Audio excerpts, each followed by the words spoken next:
the problem property is 500 feet from you, okay?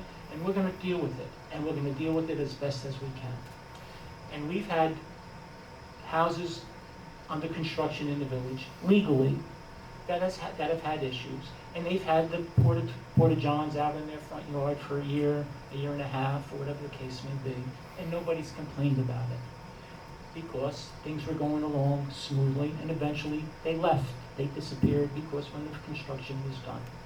Again, you see it every day, and I understand it. I understand it. But at the same time, there's a process, and we will follow the process. We still have rules of law that we need to follow. And the village will continue to follow the rules as best as we can to address the issues. And you have to believe me when I say that we are all stakeholders here in this village. All of us. We all moved here for the same reason. Every single person sitting in this room all moved in here for the same reason. The beautiful homes, the space, the way people keep their homes and things of that nature. And unfortunately, there are always going to be people who maybe try to push the envelope. And we have to try to get those people. But thankfully, the majority of those 2,500 residential mailboxes don't have issues. But we're always going to have a problem. But we'll follow up on it. And I do appreciate your concern about it. And again, we will follow up on it. Anyone else wish to speak? Yes, sir. Name and address for the record. Richard Paley at 17 Lancaster. Good evening, Mr. Paley. Hello. My comment is much more pedestrian than the heated discussions that we've had.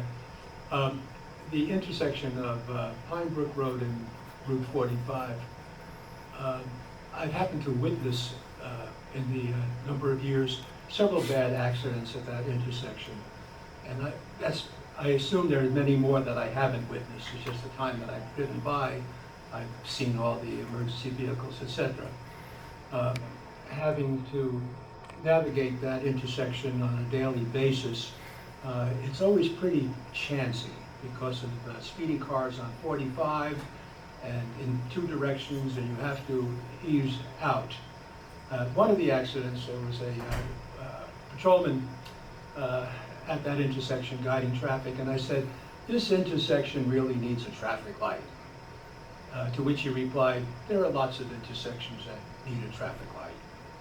But that one really does. I don't know the process or the procedure on how to get a traffic light installed, but if a study was made, I think there would be a lot of evidence that suggests that that is a good use of taxpayers' money to put a traffic light at that intersection. Thank you, Mr. Paley. We actually, we did follow up with the village engineer. I think you had spoken to the village clerk about that issue too, didn't you? Did you not? Did you say? No, not me. Right. We actually had we had someone else who mentioned the same thing. First of all, logistically, there is a traffic light at Summit and Route 45. Correct. Which is, so from a traffic perspective, you're never gonna have a traffic light and then another traffic light in another 500 feet. That's never gonna happen. Number one. Number two, Route 45 is a state road, and that would be a state responsibility to put that in. And usually what would happen when they put traffic lights in, they have to acquire property, and it's a pretty expensive proposition. I am not discounting your observation with regard to the traffic challenges that are in that intersection. I pass it every day, multiple times a day. However, the theory being, because there's a traffic light not too far to the north of there, that already is supposed to be addressing traffic to some degree. The fact that Pine Brook coming into Route 45, and I'm not a traffic engineer, other than putting some type of signage where T sign or some other sign that would probably give people an opportunity to slow down, we can kind of look into that. And like I said, the village engineer is looking at that at a couple of different intersections. But I'm just letting you know, a traffic light would not be practical and or appropriate for that, because you already got one 500 feet. Well, the problem with that is that when that traffic light turns red for traffic going south on Route 45, it's also green for cars making a left turn onto Route 45. And so sometimes the traffic doesn't let up. I've been 6 or 7 cars deep waiting to people to navigate that intersection. So I would argue against the fact that there's a second light there. It doesn't do an adequate job of protecting that. I'm going to tell you right now, the state would never put a second light within 500 feet of another traffic light. I would tell you that right now. Haven't we seen that around the state? Not there. But anyway, well, excuse me, one meeting, please. Thank you. I think I've seen that before, but anyway, I don't want to belabor the point. We'll I've have the made the village point. engineer look at it. And I have one more comment, if I have Sure. a couple of moments. I'd like to address this gentleman here. Just observing and being in many of the village meetings here and listening to some of the complaints that are going on about it's not the Hasidic community, it's not the Orthodox community, it's what some of the members of the Orthodox community are doing, I would say. Being Jewish myself, I'm certainly not anti-Semitic. However, I could understand, and I include myself in that, somewhat concerned when so many residences go off the tax rolls because they're ostensibly going to be used for religious use. Mr. Paley, that's a state law, and please don't go down that road. Well, no, I'm answering Okay. why there is some unhappiness about our neighbors here.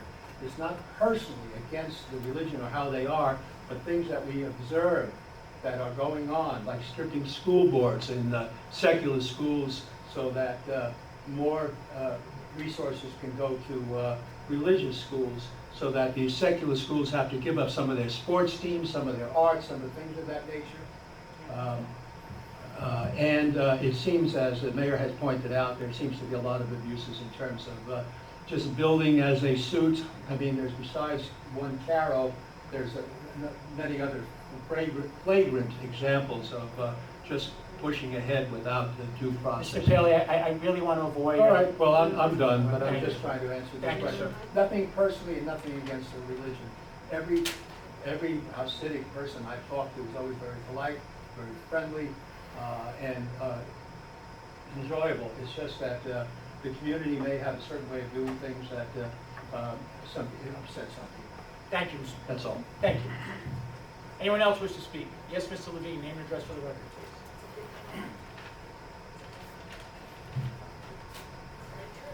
Mark Levine, 14 Lancaster Lane. I just want to address what Mr. Rose was talking about with the gas lines being changed in the subdivision of Lancaster, Carroll, Monaca. Those streets have not been repaved. I can't remember the last time. I would say at least 30 years. And all of the repairs from cable, telephone, it's become a real patchwork on the different streets in that subdivision. Now with this new construction, which is every home, the gas lines are going to be changed. Every home on the street. So they have to big holes, they're putting steel plates. It's going to just add to this patchwork. So I would just like if the board, when you're redoing streets, if take Lancaster first, and then you can do Monaca, Carroll, and New Hackertown. Thank you, Mr. Levine. That's right. I thought I might have had the list in my loose leaf, and I didn't. Lancaster, Concord, New Acton, Orchard, no, that's a different one. There's about 3 different capital projects that Orange and Rockland are working on within the village in different areas. They are obliged to provide us with complete recovering of the roads. Yeah. The law requires that they cover from those things, but they're not gonna do it until they're done. And they can't do certain things until the time is let the openings settle, the things, so that, because what will happen if the road, well, if you pave it too soon, the road. Right. There, you'll end up with the same problem. Right. So they're gonna be addressing that. No, That's already in discussion. Maybe it can be worked out between the utility company and the village, that the utility company can contribute. That's what we're. Well, they do that. No, that's what I was That's gonna we're get doing right at. now. Totally. Right. But Yes, what I that's was what- getting at, That's what's gonna happen. what I was getting at is, we'll look at what the paving schedule is, but a lot of times what will happen, Orange and Rockland, they will notify the village in advance that they're gonna be doing work in a particular area in the village. And it's just for that reason, so that if we're thinking about any type of capital improvements with regard to roads, we can plan accordingly. And actually, a lot of times, Orange and Rockland actually contributes towards the paving, because it's cheaper for us to do it as opposed to them. So what ends up happening is you do sometimes have a patchwork on a particular road. However, that road is on the schedule, is on the paving schedule later on in the next cycle, and while we will use village funds for some of the paving throughout the village, in particular, whatever work was done, particularly say in Lancaster, Orange and Rockland contributed to the village, and it's on their nickel, but we will do it. Unfortunately, it becomes a matter of timing and when we do it all at the same time. But we understand that, and we try to revisit that paving schedule regardless, because things change. We don't know if, God forbid, there's something going on and you need to revisit it. But it's something that's on our radar, and we will continue to audit it. So, Thank you. you're welcome. Yes, name and address for the record, please.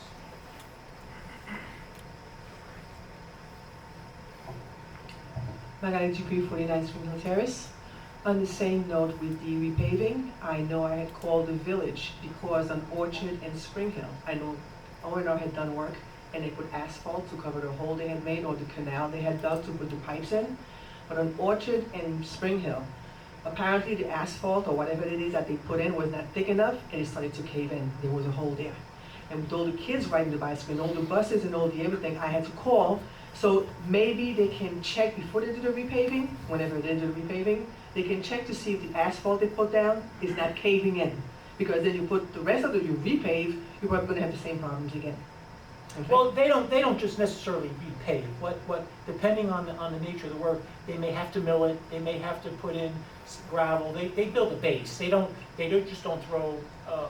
Usually, they just don't put they cover asphalt. And specifically, if there are issues with regard to storm drains, if there are issues with regard to erosion and things of that nature, they will prepare the foundation before they put asphalt on top of it. And we have a village engineer who makes sure that they oversee that. In addition, when the contractor does it, the village engineer is there to inspect it, and then if there's an issue, then they would come back and correct it. But we'll pass that location along to make sure that is on a list somewhere so that they address What it. I wanted to ask also then, based on what you said, since I'm not into construction, will they remove that skin or whatever they put on to cover the canal that they dug up to be able to repave, or is that going to be just glanced over and put new stuff on?